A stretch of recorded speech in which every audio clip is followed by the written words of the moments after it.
और अब बात हम करते हैं खूंखार तालिबान की, जिसमें गहरी फूट पड़ गई है। खबर है कि अफगानिस्तान की सत्ता के लिए संघर्ष करने वाले कंधारी और हक्कानी गुट के बीच टकराव इतना बढ़ गया कि हक्कानी गुट के नेता और सरकार में मंत्री मोहम्मद अब्बास देश छोड़कर दुबई भाग गए हैं। इस बीच ट्रंप ने भी तालिबान को चेतावनी दी है कि अगर उन्होंने अमेरिकी फोर्स के छोड़े गए हथियार वापस नहीं किए तो उन्हें जाने वाली आर्थिक मदद को रोक दिया जाएगा। अब इन दोनों खबरों से पाकिस्तान की टेंशन और भी बढ़ गई है। कैसे, एक रिपोर्ट के जरिए समझाते हैं। पहली तस्वीर देखिए।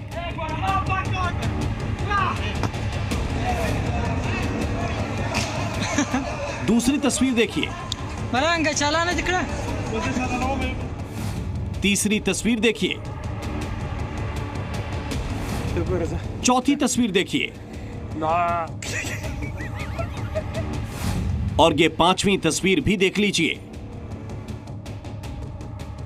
करीब 4 साल पुरानी ये तस्वीरें एक बार फिर अफगानिस्तान की तकदीर बन सकती हैं, जिन्हें लेकर पाकिस्तान की टेंशन बहुत ज्यादा बढ़ी हुई है। लेकिन सवाल यह है, क्यों और कैसे?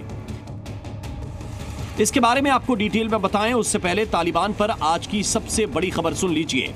और खबर यह है कि तालिबान में फूट पड़ गई है, जिसकी वजह से अफगानिस्तान की तालिबान सरकार में उप विदेश मंत्री शेर मोहम्मद अब्बास स्थानिक देश छोड़कर दुबई भाग गए हैं।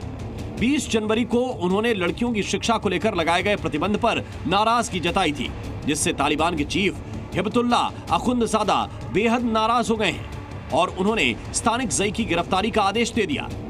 लेकिन गिरफ्तारी से पहले ही स्थानिक दुबई चले गए और दोनों गुटों के बीच टकराव बढ़ गया। तालिबान में पड़ी इस फूट से पाकिस्तान की भी परेशानी बढ़ गई है। उसकी सबसे बड़ी वजह है हक्कानी गुट, जिसे पाकिस्तान का खुला समर्थन हासिल है, जबकि कंधार गुट पाकिस्तान की मुखालफत करता रहा है, जो तालिबान चीफ हिबतुल्लाह अखुंदजादा का गुट है। ऐसे में इस संघर्ष से अगर हक्कानी गुट कमजोर हुआ तो अफगानिस्तान की सरकार पर उसकी पकड़ कमजोर हो जाएगी और तहरीक तालिबान पाकिस्तान से जारी उसकी जंग में वो गहरी चोट खा सकता है।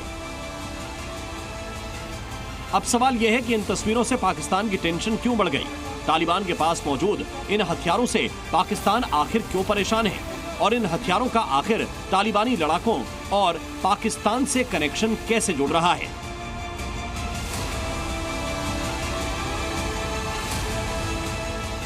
तो इन सवालों का एक ही जवाब है और वो है भारत अमेरिका की दोस्ती, जिसे